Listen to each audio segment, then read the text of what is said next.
Benvenuti carissimi amici di Matto Scacco e oggi ci troviamo a parlare della Scheveningen moderna.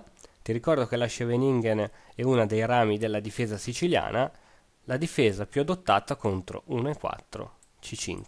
Ti ricordo che questa spinta di pedone C5 ha lo scopo di controbilanciare il centro. F3, D6, queste qui sono proprio le classiche mosse di routine della difesa siciliana che troverai veramente sempre. Cavallo F6 che attacca il pedone E4, C3 e 6. Così si entra nella difesa Scheveningen, quando i due pedoni centrali del nero si trovano su E6 e D6, ottenendo il cosiddetto piccolo centro. Alfiere E2, classica mossa che fa giocare l'alfiere in futuro anche in F3 dopo aver spinto F2 F4.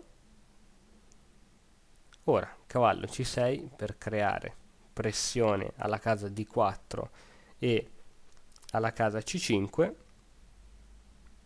arrocco, alfiere E7 per tentare di arroccare, alfiere E3 che toglie la donna alla difesa del cavallo D4. In questo modo abbiamo sviluppato l'alfiere camposcuro che difende il nostro cavallo D4, quindi la donna potrà in futuro anche spostarsi.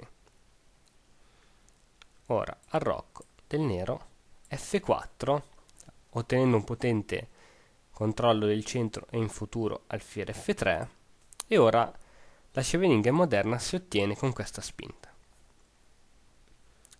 Questo sistema ti preavviso che è stato utilizzato da grandissimi gran maestri come quelli del livello di Spassky.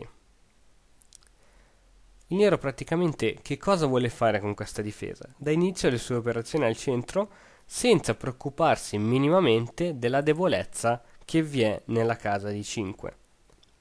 Ovviamente come compenso per questa debolezza il nero otterrà una buona posizione di cavallo, si presume, in E5. Quindi lo scambio, la teoria di questa apertura è quello di concedere la forte casa avanzata di 5 da parte del cavallo per ottenere una buona postazione in E5.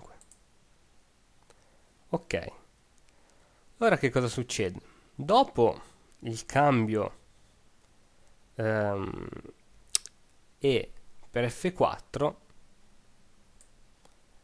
la debolezza del pedone 4 comunque sarà molto evidente e quindi riuscirà a compensare la debolezza del pedone D6. Dopo uno scambio di questo genere i due pedoni hanno la stessa debolezza. Come continua? Può continuare con cavallo F5, alfiere per F5, eccetera. Quindi E per F5, E per F4 e si va veramente per le lunghe. Oppure la più tranquilla e sicuramente la più giocata è cavallo B3.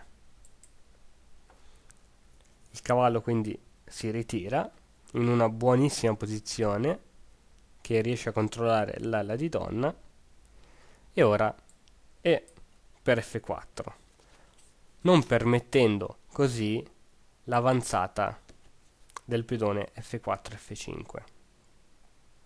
Questa qui è la linea della Scheveningen moderna, ma cerchiamo di vedere qualcos'altro oltre. Quindi E per F4, e ora ci sono due possibili varianti, quella di alfiere per F4 o quella di torre. Noi in questo video vediamo quella di alfiere, che è quella più spontanea, potremmo dire. Quindi alfiere per F4, alfiere E6. Ora il bianco non è più in grado di impedire in alcun modo la spinta D6, D5, quindi questa spinta è liberatoria. Il nero si libera del pedone e ottiene un centro aperto contro il pedone isolato E4. Quindi il nero ha comunque un ottimo controgioco. Il bianco prende le giuste precauzioni e D5. E5, cavallo in F fa in D7, puntando su questo pedone che adesso ha bisogno sicuramente di sostegno, ma dato che non può essere catturato si procede così a uno scambio di pedoni e cavallo in D prende in E5. Ora si ha una posizione equilibrata, C4 per sostenere il centro. Ovviamente la mossa cavallo E7, donna E7 e donna D1 conduce a una posizione in cui i due cavalli neri non solo difendono saldamente tutti i possibili obiettivi d'attacco, ma impediscono anche alla coppia degli alfieri bianchi di entrare efficacemente in gioco. Quindi C4 è assolutamente la migliore.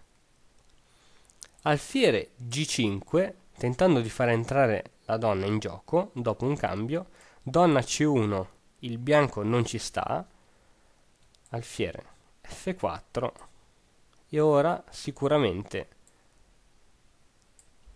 cavallo per F4 e si è venuta a creare assolutamente una posizione dinamica, quindi è una posizione veramente buona per entrambi i giocatori.